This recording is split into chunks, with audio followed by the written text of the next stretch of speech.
అందరికీ నమస్కారం. నేను మీ శ్రీవల్లి సిఆర్‌వి న్యూస్. ఇక్కడ మన మొన్న కార్పొరేషన్ ఎలక్షన్స్‌లో భారీ మెజారిటీతో గెలిచిన మేయర్ మమతా మేడం గారితో ఉన్నాము.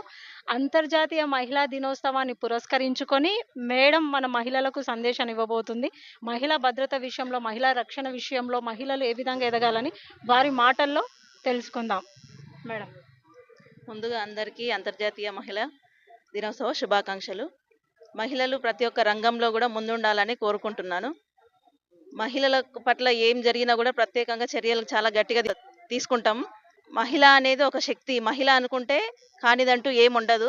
అబ్బాయి కంటే అమ్మాయిలే ఈ జనరేషన్లో అందరూ ముందున్నారు. ప్రతి ఒక్క అమ్మాయి కూడా ప్రతి ఒక్క రంగాల్లో ముందుండాలని కోరుకుంటున్నాను. క్రీడల విషయంలో కానీ, రాజకీయంలో కానీ, ప్రతి ఒక్క విషయంలో ఆడపిల్లలకు కూడా మహిళా సంఘంలో ప్రతి ఒక్కరికి వడ్డీ లేని రుణాలు ఇవ్వడం కూడా జరుగుతుంది. ప్రతి ఒక్కరికి కుట్టు మిషన్ల పరంగా కానీ, ఎంబ్రాయిడింగ్ వర్క్స్ కానీ ప్రతి ఒక్కరికి ఆడపిల్లలకు ప్రతి ఒక్కరికి అండగా నేను ఉంటానని చెప్తున్నాను. Okay madam. Thank you so much madam. మరొకసారి సిఆర్‌వి న్యూస్ ఛానల్ తరఫున మీకు అంతర్జాతీయ మహిళా దినోత్సవ శుభాకాంక్షలు. అందరికీ అంతర్జాతీయ మహిళా దినోత్సవ శుభాకాంక్షలు. Thank you.